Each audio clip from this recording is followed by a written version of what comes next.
We first became aware of Rand boats at the 2017 London Boat Show, where they had their Picnic 18. Now, they produced that boat for the domestic market in Copenhagen as a rental platform.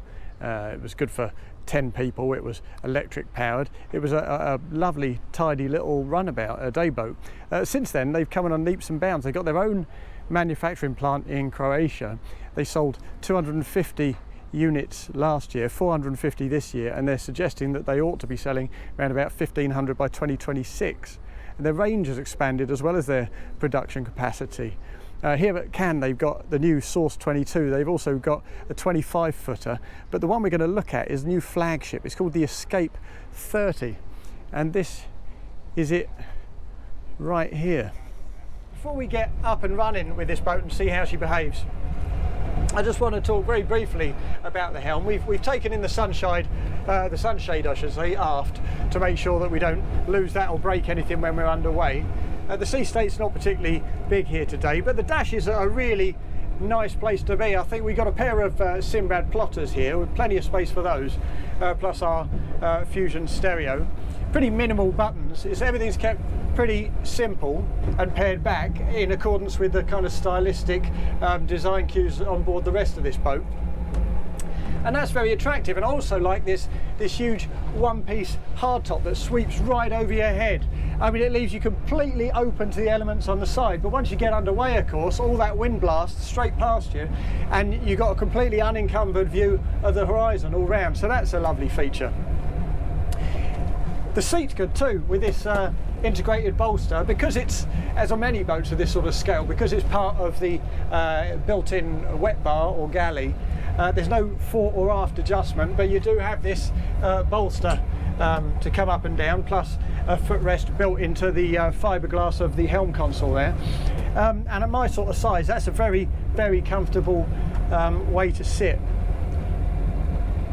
One problem we have today is that our Simrad gear is not showing us revs, fuel flow, knots, any of that business. So we don't actually know how fast we're going, so we're just going to have to play it by ear and assess it as we go and just see how she feels. So let's get up onto the plane.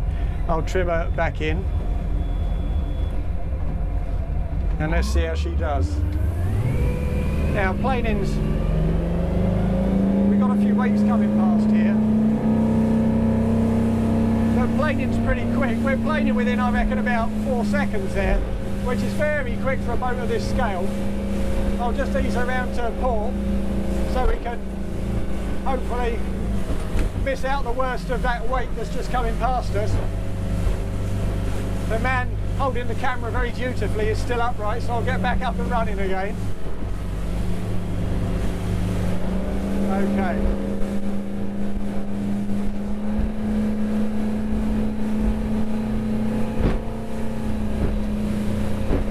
So we're running into a bit of a head sea now, but even here she enjoys a little bit of trim, just to move that point of impact slightly further aft.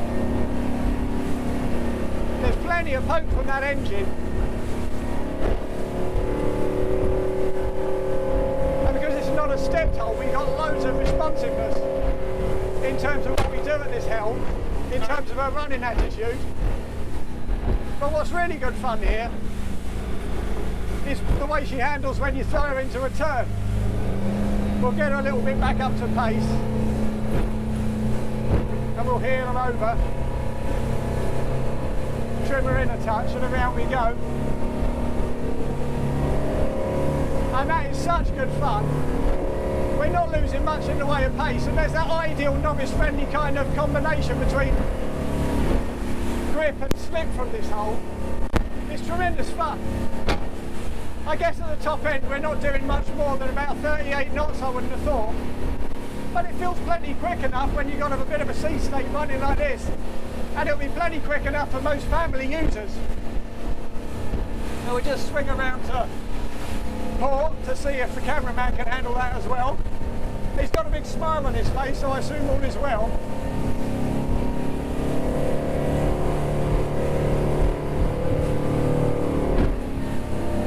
Well done, well done.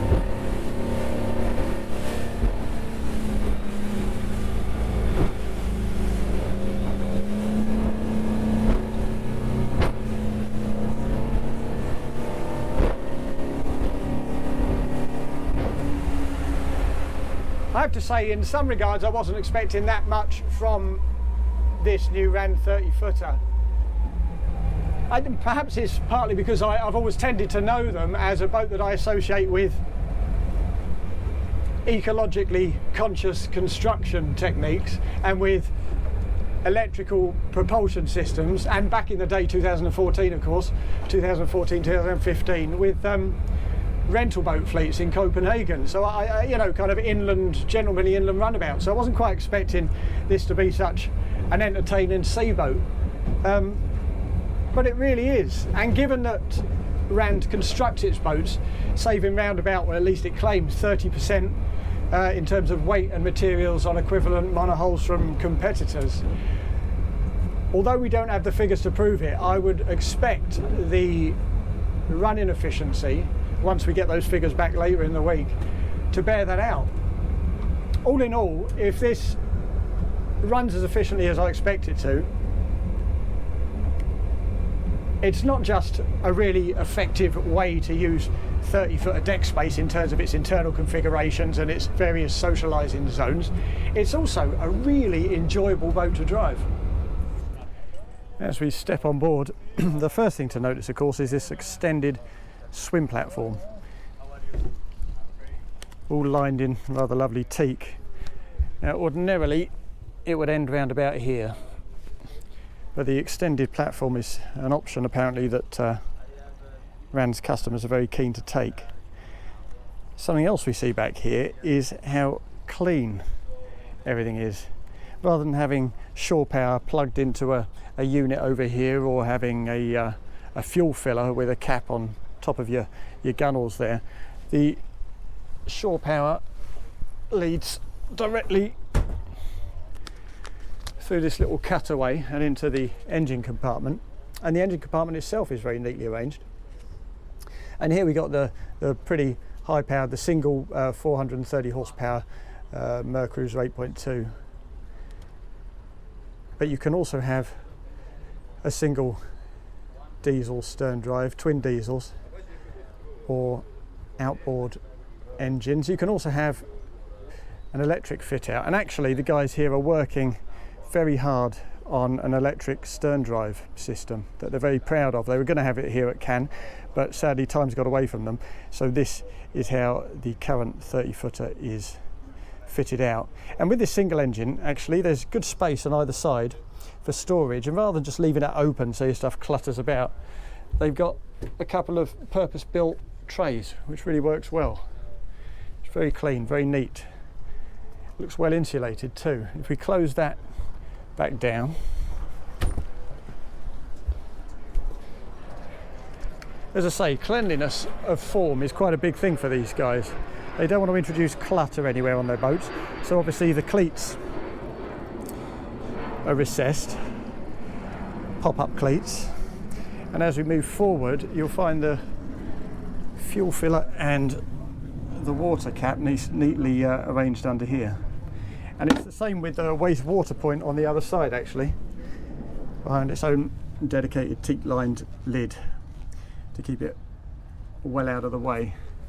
So as you walk around this boat, it just generally feels like they've paid some real attention to making it feel that extra bit special. Let's just lean this forward as well, because this is quite a nice feature too.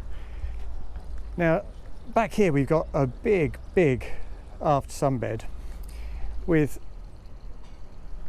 equal walkways on both sides. The walkways aren't particularly big, but it's worth that compromise because the sunbed is easily big enough for perhaps 4 people, a couple of adults and a couple of kids. And on the front end of that we've got 3 forward facing seats, but you can of course expand the size of this sunbed by leaning the backrest back a little, and you can also, and this is rather satisfying, lift up the top part of that for a sloping backrest, and a really serious size of sunbed that's big enough easily for someone of 6'4". And over the head here we have a sunshade extending off that lovely one-piece hardtop.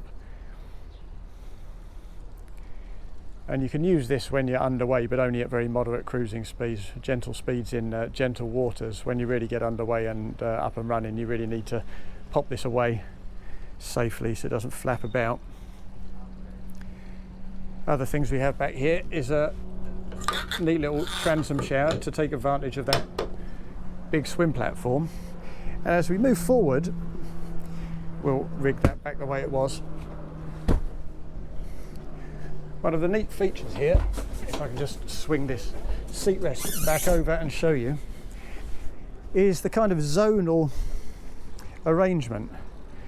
Now, Rand, having started off with those rental boats and that Picnic 18, they're a past master at really making the deck space work for them in terms of seating arrangements. And forward of that aft sun pad and that big platform, we've got a dining station here with 6 seats, but you could easily sit 8 people here. It's very generous indeed. You can also spec this table to drop down and use it as an infill, but very few people do so, of course, because you've got that big space aft. What I particularly like here as well is the fact that this forward bench can be rearranged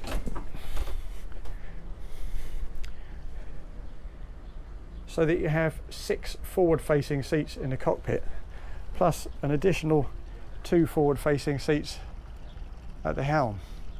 On a 30-footer, 8 forward-facing seats aft of the console is a really impressive feat of design.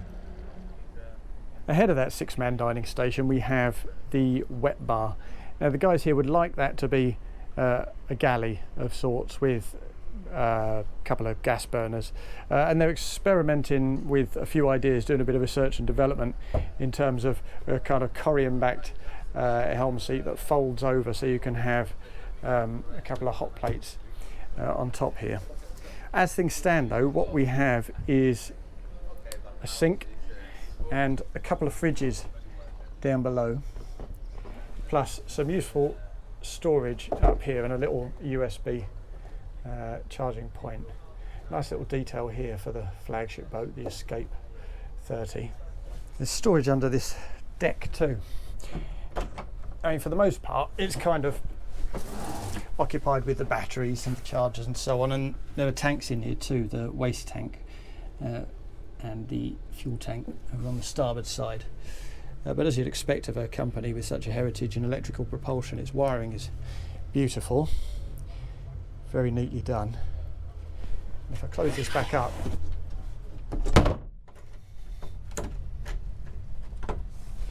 we'll see we've got some additional storage inside the seating unit, which is currently filled up with life jackets. But if we make our way further forward, ignoring the helm station for now, we reach the cabin and the foredeck. And on this boat in particular, these two spaces are inextricably linked in terms of the way they're arranged and what they offer. So on this standard model, if we open this door, incidentally this door which currently swings open and kind of blocks your path, they're trying to arrange a sliding door that slips into the console. It'd be a much better use of space. But as things stand, because of the wiring and the dash equipment, they're finding that difficult. But work is underway on that, because that would be a big step forward. But when you move down into the standard cabin, we have the heads to starboard. That's common to both options. A separate head compartment with an opening porthole, a little ceiling light, a shower fitting so you use it as a wet room, and a toilet. And then here, because they got the deck head relatively low, there's minimal space on the bed, but it's a good size of bed. You can easily fit someone of 6'2", 6'4" on there. There's no lateral shelving really, but no peripheral shelving I should say, because they've used the entire forward space for that bed, and that makes good sense. And in terms of its height, it's not restrictive, it's not claustrophobic, and what it brings you on that foredeck, as you can see, is a much deeper spread of accommodation, so you can have seating for 6 and a central table and really use that as a proper social zone. If you prefer though, you can lift that deck head and you can use that forward space for a sunbathing platform with wraparound windows, and because you're elevating the deck head you actually get whole windows as well, so it makes the cabin much brighter. And for some worshippers and those who go cruising often and want to stay on board, that might be the better option, but I would think as a day boat for most people this standard fit out is very good, as we'll discover when we move forward and take a closer look at the bow. Up a couple of steps we reach that bow space, and you've got nice disembarkation points on both sides built in. We could do with some machining of that gunnel top there just to make it anti-slip, particularly when it gets wet. But there's easy space here for 6 people to sit.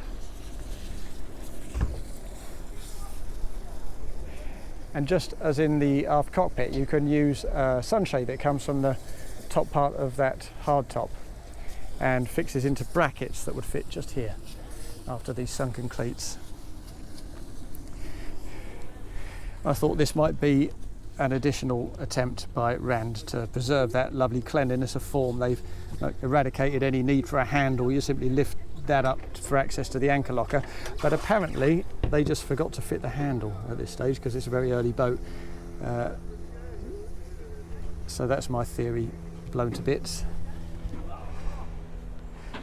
But the step through forepeak is very useful, and it's very elegant with this wall-to-wall teak lining everywhere you look. This is real teak, incidentally. The standard fit out would be flexi teak. And while we also have a set of fairly standard speakers up here on both sides in the bow, plus, as I'll show you back here, a couple of additional speakers set into the back end of the wet bar. Because this is a Danish company, it's quite nice to see that they fitted these beautiful optional Bang & Olufsen speakers, one on either side, to champion what it is to be Danish. They look and sound pretty magnificent, but obviously they're very much an option. Now obviously this boat was moored stern to in conventional Mediterranean fashion, but once we get underway it's quite easy to see why they care so much about preserving that purity of form. Because if you look at the outside of the hull now that we're able to see it, we have that lovely concave cutaway aesthetic that leads all the way forward to that bow. It's kind of reminiscent of the latest Axopars, but it's very beautiful indeed. It's really difficult to dislike anything about this new Escape 30 from Rand. I mean, for a start, it looks fantastic. The fit and finish is lovely. The quality all round just feels very positive. It's also very safe. I mean, if you look at this gunnel, it comes right up round rib height. I mean, if you've got kids, this deep set sunken cockpit is fantastic for feeling secure about that.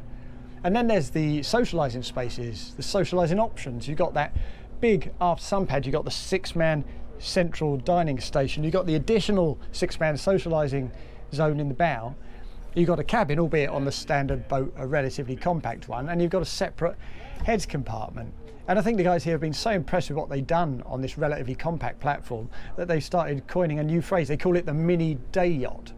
I'm not sure that will catch on as a mainstream category, but given that they've somehow managed to pretty much jam the entertainment zones of a 36-footer into a 30-foot platform, we'll definitely let them off with that, and we'll let them off with the pricing too.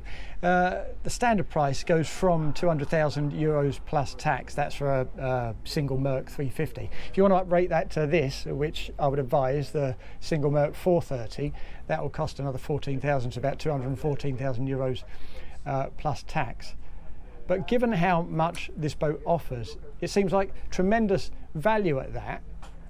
And actually, the fact that the Rand brothers are actually two of the nicest people you're ever likely to meet just sweetens the deal.